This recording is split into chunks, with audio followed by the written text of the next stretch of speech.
Hey guys, it's SF and I'm going to be using the doing the striker's rest. I know some of the beginners or like people that have just started are having trouble, especially with floors 11 to 15. So for 11 to 15, I'm going to limit myself to farmable monsters or 4 to 5 star monsters. So 4 to 5 star hatcher monsters, and I won't be using impossible or insidious farmables as well. But I'm not going to limit myself for that in terms of my friend list. So my team's going to be Queen Butterfly, Santa Claus, and Dax for floor 11th. I think floor 11th, even some of the beginners are having not that hard of a time to it. But my friend's going to be Nanami. But for people that don't know about the Izanami loop, I guess this is the perfect time to learn it. So what the Izanami loop is, that it's a reviver loop. So each zombie will revive 2 mobs on the field, and it can revive each other's zombie. So there's 2, so one zombie can revive the other zombie. There's a chance of that. So what you gotta do is either clear both revivers at once, so that means that there's no more reviving going on, or clear one zombie with 2 other mobs and hope that the zombie does not get revived. And that was a little bit lucky in terms of the last top left. But once you break the loop, it's relatively easy just clearing off the mobs. I brought Nanami because she's good at mob clearing. I think floors 11 to 15 is all about how fast you can beat the floor each stage. But I'm not sure about floor 15 yet.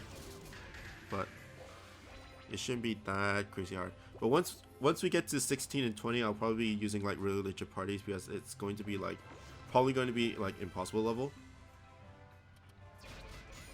So beginners, there is a chance that you won't get all the way to floor 20 or even to floor or past floor 16.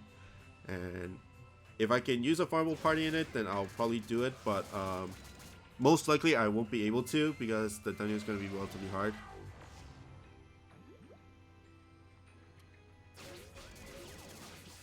And as you can see, I've just tried to lure the zombies as much as I can. I'll probably clear with Nanami. There we go. And there goes the mobs as well. Okay, battle number 3. Battle number 3 zombie loop is a little bit different. You see that the 2 zombies have different cooldowns on their reviver. So the bottom left is 2, the top one is 1. You got 2 turns to do this, and you only start when this process only starts when you have the cooldowns are different, because the top one is always at 1 and then the bottom left is always at 2. So when it's 1 and 2, you clear the zombie with the 1, and that will leave you open for, that means the zombie with the 2 does not revive, and then you clear the zombie off with almost there with the 1 on the bottom left, but doesn't have enough damage in terms of Santa Claus, and he wasn't a no gravity barrier monster. Oh, that was close. Oh yeah, it was at 1 and 2. Never mind. Never mind.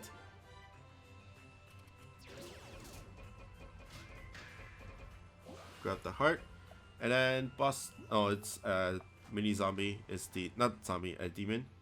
Well, I brought Santa Claus because he's a demon's bane and he's relatively easy to get, just kind of like to help beginners to have a good monster for it, or like to tell people that Santa Claus is not bad for this dungeon.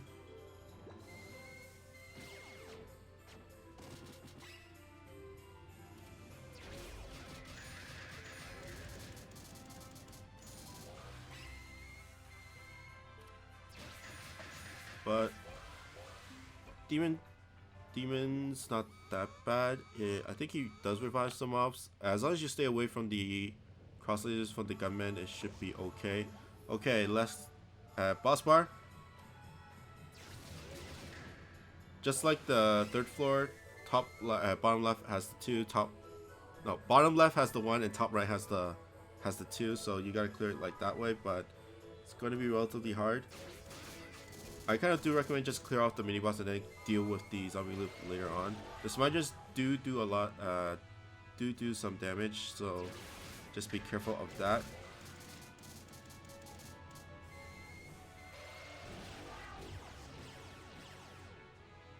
And of course you can't avoid the damage from the smudges as well. So I'm just going to focus on the boss and then deal with the zombie loop later. The boss does revive monsters as well, so another good reason why you should. But the boss herself, doesn't do that much damage in general, so it's only the mobs that do the damage.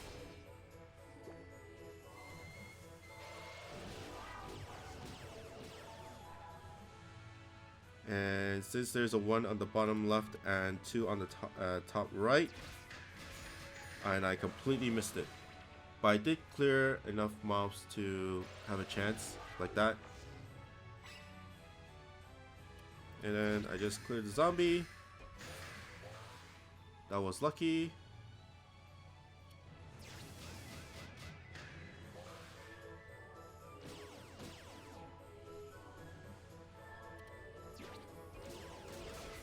Okay, that should do it. And now it's just strike shots for the last stage. Just clear as much as you can or deal as much damage as you can. That's good, that's good, that's a lot of bounces.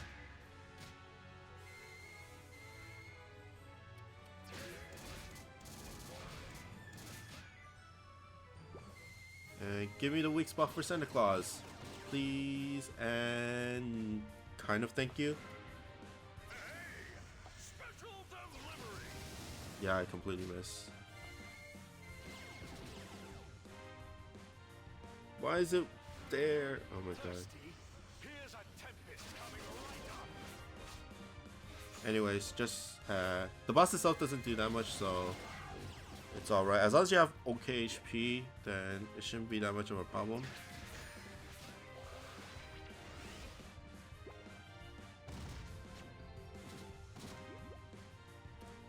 Okay, floor 11, I think most of you guys can deal with it. You can get Santa Claus from the Dream Hatcher. Queen Butterfly you can replace with the Resurgent Butterfly from the Dream Hatcher, and then Dax is a Mythos, so he's pretty easy to get. But I do recommend some like no gravity barrier monsters, preferably water. But if you have like Hatcher monsters that are no gravity barrier, then by all means sub in for those. And 3 shards. These guys do drop. This floor do drop turtles as well, the present XPs. So if you're having trouble with this floor, then so if you can clear this floor, then you can get those present XPs. But that's pretty much it for me. I hope you guys like and subscribe, and I'll see you guys next time. Bye.